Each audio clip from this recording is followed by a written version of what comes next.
Okay, this part of your Oracy homework this week is the prepared read aloud.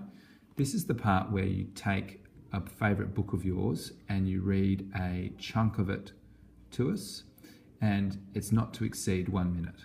So it's quite a short passage from your book. This week you are going to need to pick a book that you enjoy. You're going to need to find a part or a chunk of it that you want to read to us. You'll then need to photocopy it at home or at school. I can do that for you. And you're going to need to start practicing. Now, we'll talk about what that practice looks like in a minute. But that's the goal for this week, to pick a text, to have it photocopied, and to begin practicing reading it. So, introduce and read aloud for the pleasure of the listening group. So when you stand up, you'll have to say, "My name is," and you'll have to say the name of the author of the text. You'll have to say what the text is called, and also for probably 10 seconds, explain what it is that you love about the book. When you pick your passage, pick one that has got some dialogue in it. So we need to have two people speaking to each other. Not for the whole thing, but certainly for a part of it. When you introduce your text, you have about 10 seconds to do that, perhaps a little bit less, and then you'll need to start reading to us. Reading fluently with good expression. So that's smoothly and nice and clearly, and that will come with practice.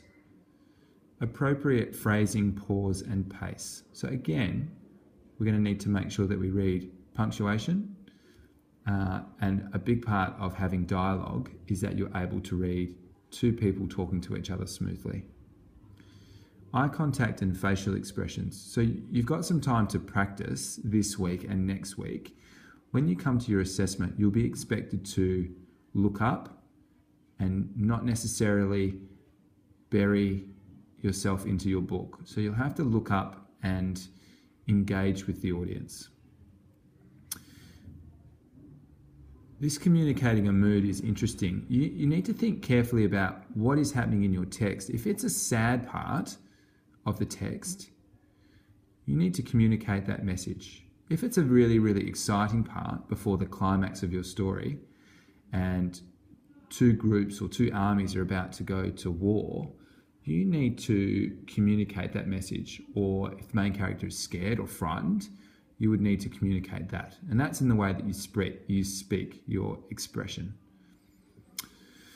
A lot of information. Okay, to summarize. Choose a text. Choose it because it's one of your favorite texts, one of your favorite books. Choose a passage that's no more than a minute. Make sure it's exciting. Make sure it's interesting. Make sure it's got some dialogue. If you want to photocopy it at school, I can do that for you. And then for the last part of the week, you'll need to start reading it and start becoming familiar with the text.